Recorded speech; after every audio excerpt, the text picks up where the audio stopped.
नारायणं नमस्कृत्यं नरं च नरोत्तम देवीं सरस्वतीं व्यासं ततो जय मुदीरयतम। मनुष्य में श्रेष्ठ भगवान नारायण को, सरस्वती देवी को तथा महर्षि वेद व्यास जी को नमस्कार करके भगवान की विजय कथा से परिपूर्ण इतिहास, पुराण आदि का पाठ करना चाहिए। नमस्कार भक्तों, स्वागत है आप सभी का हमारे YouTube चैनल पे।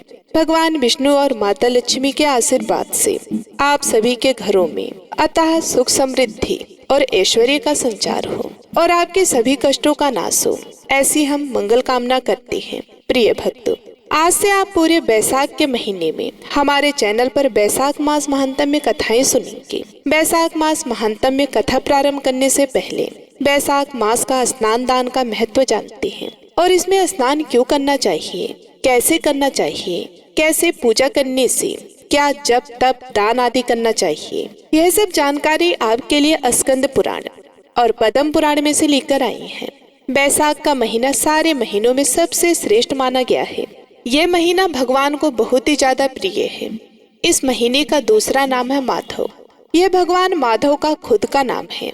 यह महीना भगवान को इतना प्यारा है कि उन्होंने अपने नाम के ऊपर इसको दिया है।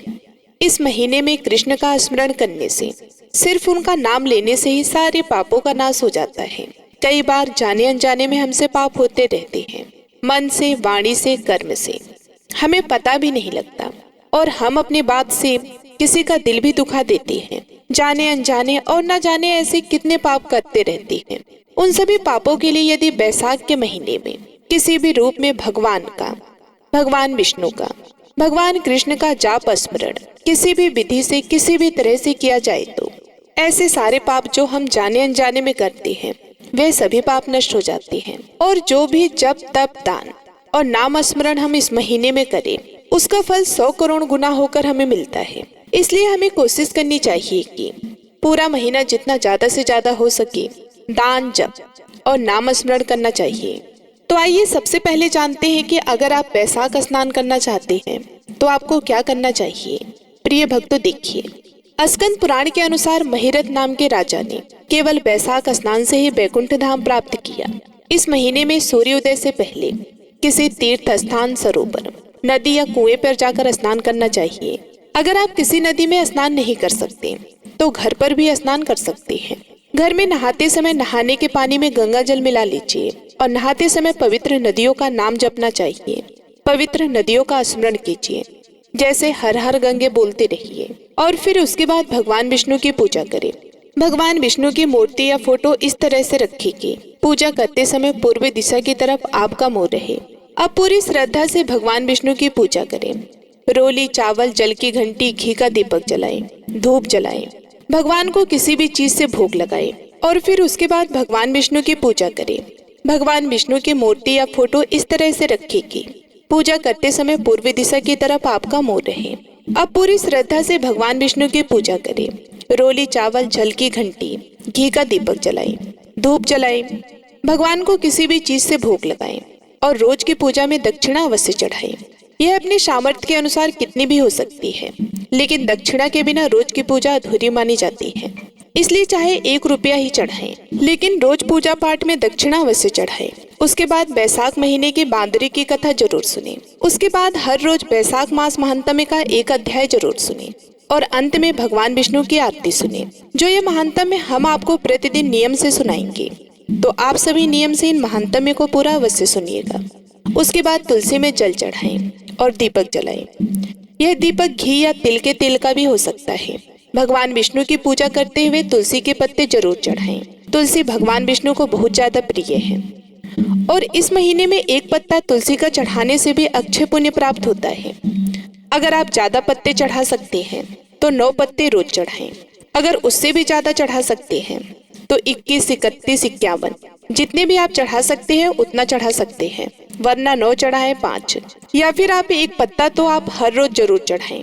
प्रिय भक्तों, देखिए, अगर आप बैसाख स्नान करते हैं तो ठीक इसी प्रकार से यह पूजा शाम को भी दोहराएं। शाम को भी विष्णु जी और तुलसी जी की पूजा हर रोज आपको करनी है। देखिए, सुबह आपने तुलसी में जल विष्णु जी की पूजा के बाद दिया था, लेकिन शाम को पहले तुलसी पर दिया जलाएं और उसके बाद भगवान विष्णु का वैसे ही पूजन करें जैसे सुबह किया था।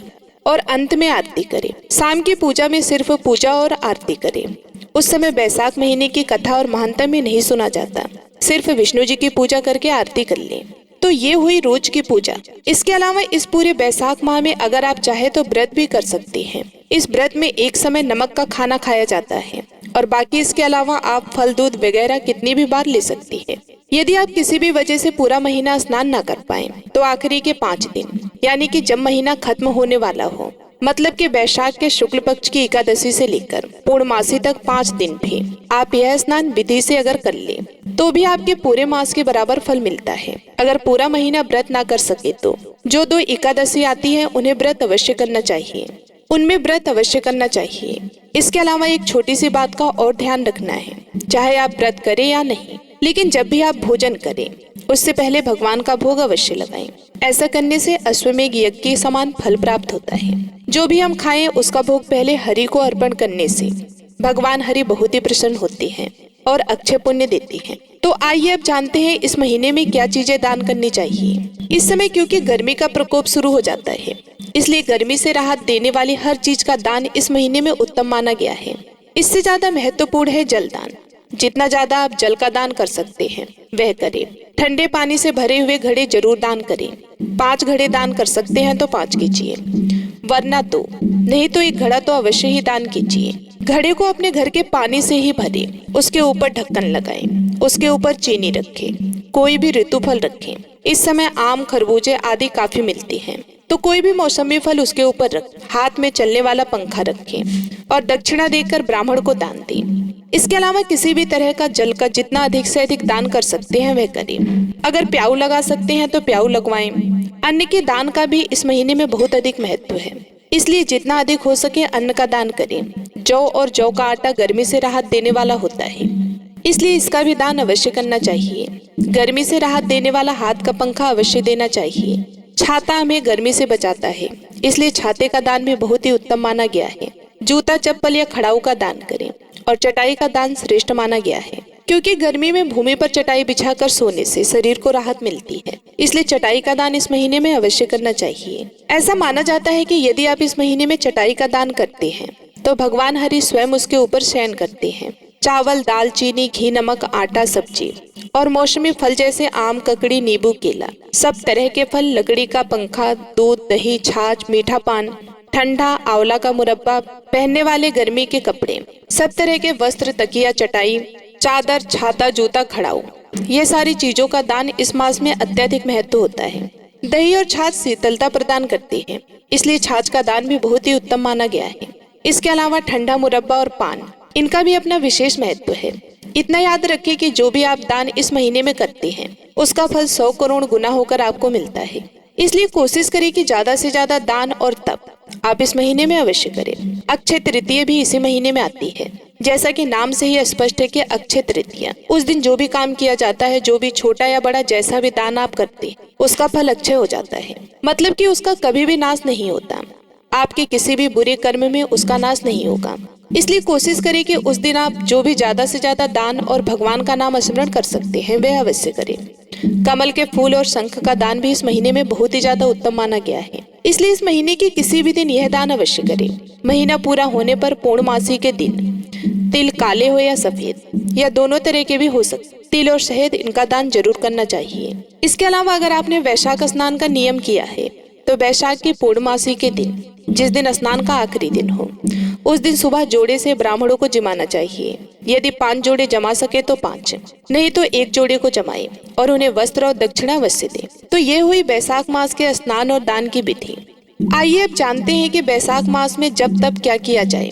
भगवान के नाम स्मरण के लिए आप इनमें से किसी भी मंत्र की माला रोज जप सकते हैं। हरे कृष्णा कृष्णा कृष्णा हरे हरे, हरे रामा हरे रामा, या फिर श्री कृष्ण गोविंद हरे मुरारी, हे नाथ नारायण वासुदेवा। इनमें से किसी भी मंत्र की, या अगर आप दोनों ही करना चाहे तो दोनों ही आप प्रतिदिन इनकी माला फेरे। कम से कम 1 माला अवश्य फेरे। अगर ज्यादा कर सकते हैं तो 2, 4, 5 या फिर 9 माला, 11 माला या फिर 16 माला आप इनको रोज फेरें। इसके बराबर पुण्य देने वाला और कुछ भी नहीं है। इसके अलावा विष्णु सहस्त्र नाम का जाप करें। अगर आप पाप प्रशमन स्तोत्र का पाठ कर सकें, संस्कृत या हिंदी किसी भी रूप में, तो बहुत ही उत्तम होगा। केवल सुनने मात्र से ही यह असीम पापों का नाश करता है। इसके अलावा कहा जाता है कि महीने के आखिरी 3 दिनों में आपको गीता का पाठ भी अवश्य करना चाहिए। इसके समान फलदायी और कुछ नहीं। अगर आप किसी बड़ी से बड़ी परेशानी का सामना कर रहे हैं, कोई भी बड़ा संकट आपको घेरे हुए है, तो उसके लिए इस महीने में गजेंद्र मोक्ष का पाठ अवश्य करें। गजेंद्र मोक्ष का पाठ बड़े से बड़े संकट से मुक्ति दिलाने वाला होता है, और अगर उसे बैसाख मास में किया जाए तो फिर तो कहना ही क्या। इस जाप को करने के लिए सूर्य उदय से पहले उठकर स्नान करके जाप करना होता है। स्नान करें, एक घी का दीपक जलाएं और पूर्वी दिशा की ओर मुख करके इस पाठ को करें। सूर्य निकलने से पहले ही आपको यह पाठ पूरा करना चाहिए। अगर आप बैसाख स्नान कर रहे हैं तो फिर तो आपको वैसे भी सूर्योदय से पहले ही नहाना है, तो आप आराम से यह पाठ कर सकते हैं। यह जरूरी है कि आप इसको सूर्योदय से पहले खत्म कर लें, इसलिए सबसे पहले इसका पाठ करें और उसके बाद अपनी रोज की पूजा करें। 1 महीना यह पाठ करने के बाद आप देखेंगे कि आपकी सारी परेशानियां, सारे संकट इस तरह से दूर हो जाएंगी कि जैसे कभी थे ही नहीं। इन चीजों से मिलने वाले पुण्य को और अधिक बढ़ाने के लिए इनका ज्यादा से ज्यादा प्रचार करें। अपने दोस्तों, सगे संबंधियों, जिनको भी दान जप वगैरह करने के लिए जितना प्रेरित कर सकते हैं, उतना आपको अधिक से अधिक करना है, तो इससे आपको अधिक पुण्य की प्राप्ति होगी। इसलिए खुद भी करें और औरों को भी प्रेरित करें। तो आइए अब रसपान करते हैं बैसाख मास महात्म के पहले अध्याय का। आइए सबसे पहले सुनते हैं बैसाख स्नान की कथा। एक समय की बात है, एक तालाब में एक मेढक और एक मेढकी रहा करते थे। मेढकी हमेशा सुबह जल्दी उठती और तालाब से बाहर आकर पाल पर बैठ जाती और 1.25 पहर दिन चढ़ने तक गणेश जी की पूजा किया करती थी। मेढकी का इस तरह गणेश जी की पूजा करना मेढक को बिल्कुल भी अच्छा नहीं लगता था। वे कहता था कि कौन है गणेश जी, मैं तो किसी गणेश जी को नहीं मानता हूँ। गार खाती है ना मिट्टी खाती है, भूखी प्यासी पाल पर बैठी रहती है। मुझे देखो कितना हट्टा कट्टा हूँ, कोई विनायक जी की पूजा नहीं करता हूँ। पर मेढकी पर मेढक की बातों का कोई असर नहीं होता। मेढक रोजाना इसी तरह से चिल्लाता रहता। तो ये सुनते सुनते एक दिन गणेश जी भगवान नाराज हो गए और गणेश जी की माया से उसी तालाब पर राजा की एक दासी पानी भरने के लिए आती है और घड़े में जैसे ही पानी भरती है तो मेढक और मेढकी पानी के साथ उसी घड़े में चले जाती हैं। तो वे घर ले जाकर उस पानी के घड़े को भट्टी पर चढ़ा देती हैं और नीचे से आग जला देती हैं। तो जैसे ही पानी गर्म होता है तो मेढक तो बुरी तरह से जलने लगता है और जोर जोर से चीखने लगता है और मेढकी अपने गणेश जी की पूजा में लगी रहती है। तो वे कहता है कि मेढकी, मैं तो गर्म पानी में जल रहा हूँ और तुम आराम से बैठी हो। तो वे बोली, नहीं, मैं तो बिल्कुल नहीं जल रही, मुझे तो ठंडी ठंडी हवा आ रही है। तो मेढक कहने लगा कि कैसी बातें कर रही हो, घड़े के अंदर पानी उबल रहा है और तुम कह रही हो कि मुझे तो ठंडी हवा आ रही है। तो मेढकी कहने लगी कि मैं तो गणेश जी की पूजा करती हूँ और गणेश जी भगवान मेरी रक्षा करते हैं। तो यह सुनकर मेढक कहने लगा कि आज तो तेरे गणेश जी का ध्यान कर, हम इस मुसीबत से छूट जाएं, हमारी जान बच जाए। फिर आज के बाद मैं भी तुम्हारे साथ रोजाना 1.25 पहर दिन चढ़ने तक गणेश जी की पूजा किया करूंगा। तब तक कुछ भी नहीं खाऊंगा, पूजा करने के बाद ही गार मिट्टी खाया करूंगा। तो मेढक के कहने पर मेढकी ने मन ही मन गणेश जी का स्मरण किया।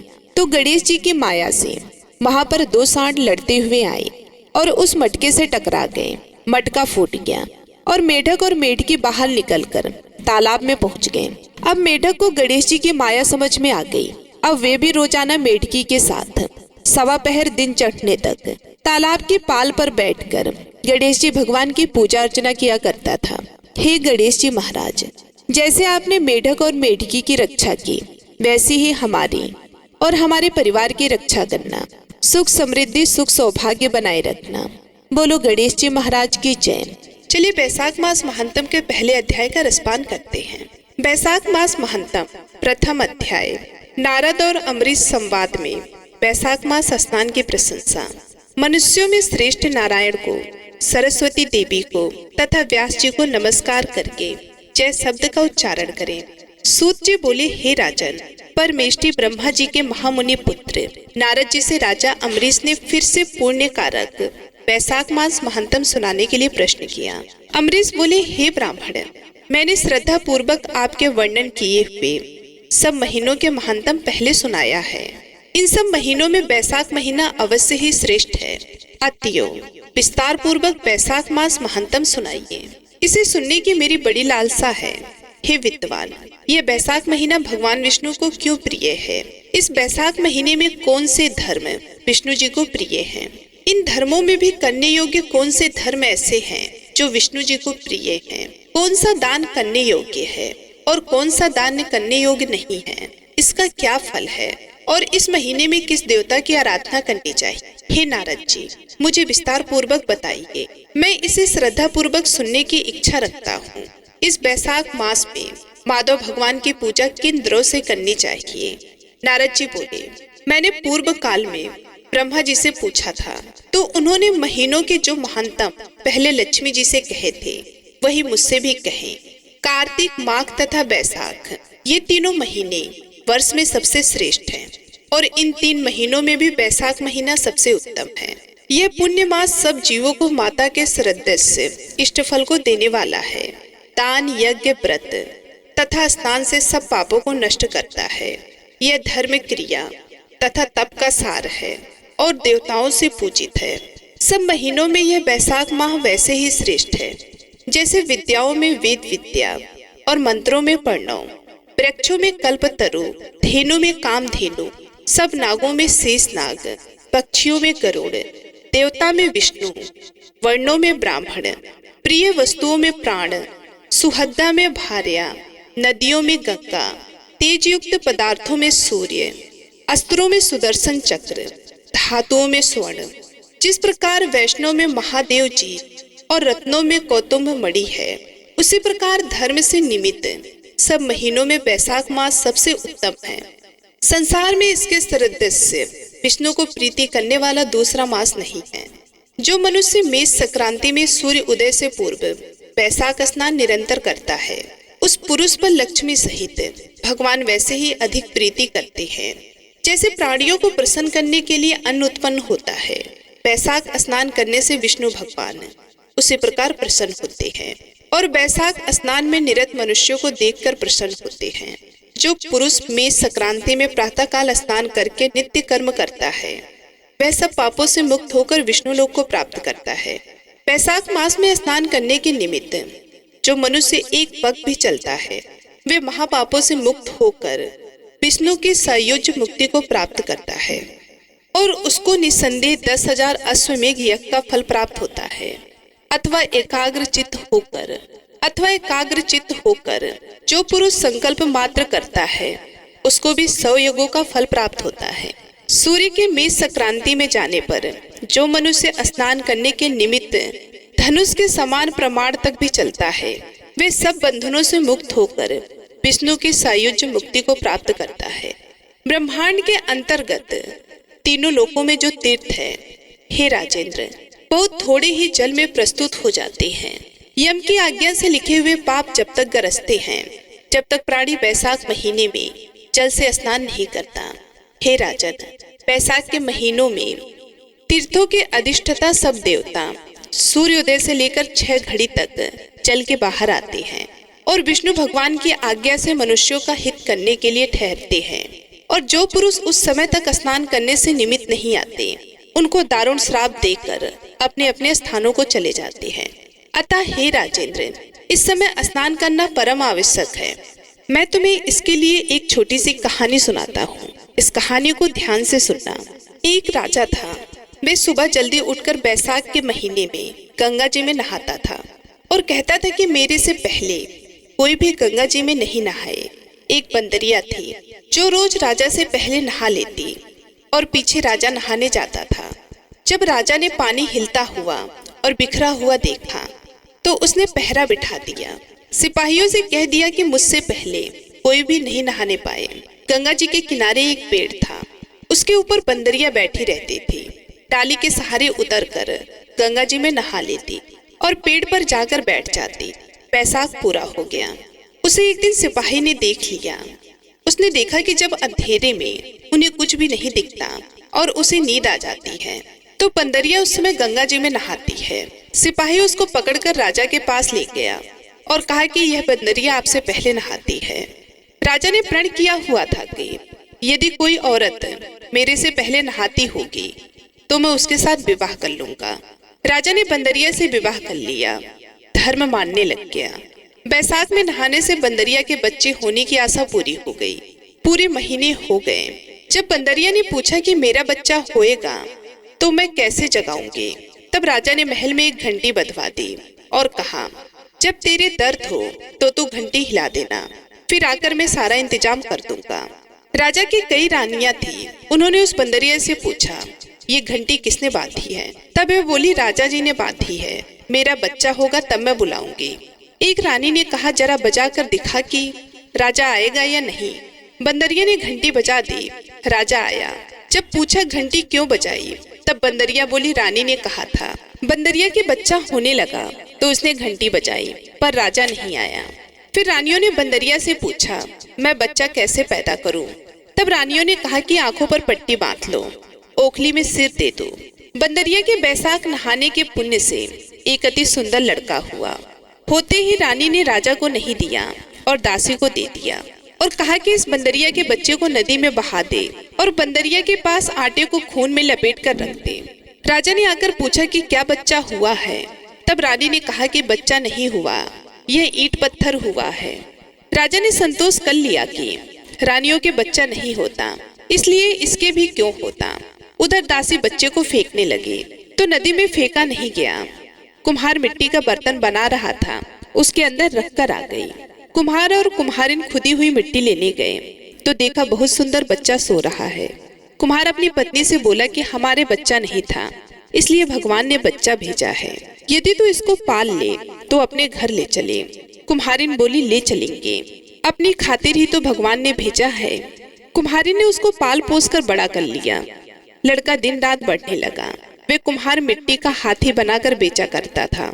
एक दिन लड़का बोला, पिताजी मेरे को भी हाथी घोड़ा दो, मैं उनसे खेलूंगा। वे हाथी घोड़ा ले जाकर कुएं पर बैठ गया। लड़के को सारी बात का पता लग गया कि मैं बंदरिया से पैदा हुआ था और रानियों ने मुझे मारने के लिए दासी को दे दिया था। कुएं पर दासियां पानी भरने के लिए आई तो वे दासियों को देखकर बोला कि मेरा मिट्टी का हाथी घोड़ा पानी पिएगा।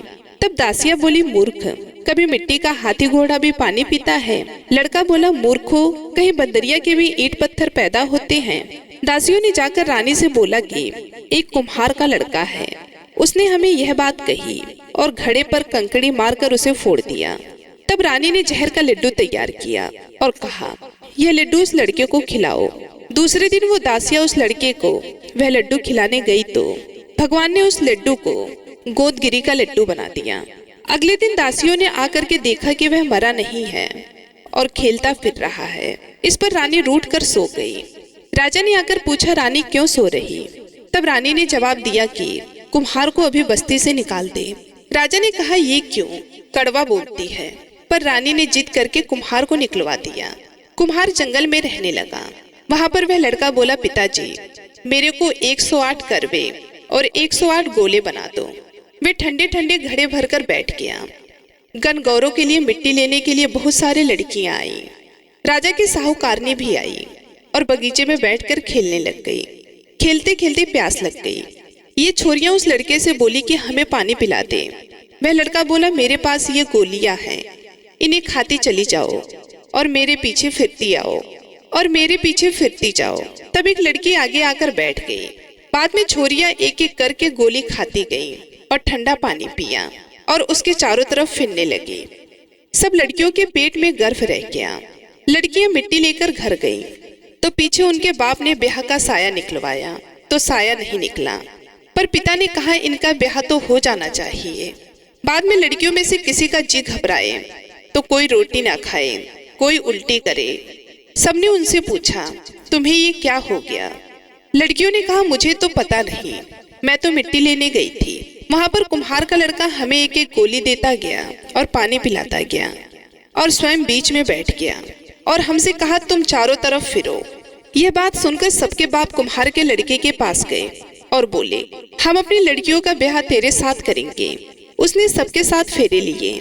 कुम्हार बोला, आप बड़े आदमी हो, राजा रानी हो, मेरा बेटा ऐसा क्यों करेगा? पर सब कोई उसके साथ अपनी अपनी लड़की का विवाह कर गए। बहुत सा धन दौलत देखकर अपनी लड़कियों को विदा कर दिया और इस तरह से 108 बहुएं आ गई। सबके लड़के भी हो गए और 108 कमरे भी बनवा दिए।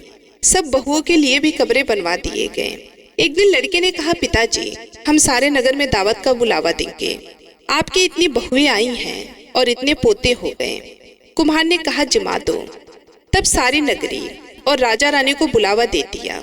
सब कोई जिमने आया और राजा का परिवार सेना सहित स्वयं आया। लड़के ने कहा, बंदरिया को क्यों नहीं लाए? राजा ने कहा, बंदरिया को भी बुला लेते हैं। राजा ने बंदरिया को बुलाने के लिए रथ पालकी सजाकर भिजवा दी। वहां पर सारी सभा के बीच सोने की चौकी पर सुंदर गद्दी बिछवा दी। बंदरिया आई तो गद्दी के ऊपर बैठा दिया और 108 बहुओं से कह दिया कि ये बंदरिया मेरी जन्म की माँ है और सब कोई सोने की मोहरें देकर गोद में पोते देती जाओ। सब बहुएं आई और सोने की मोहरें देकर पैर छूकर गोद में पोते देती गई। बंदरिया सबको आशीर्वाद देती गई।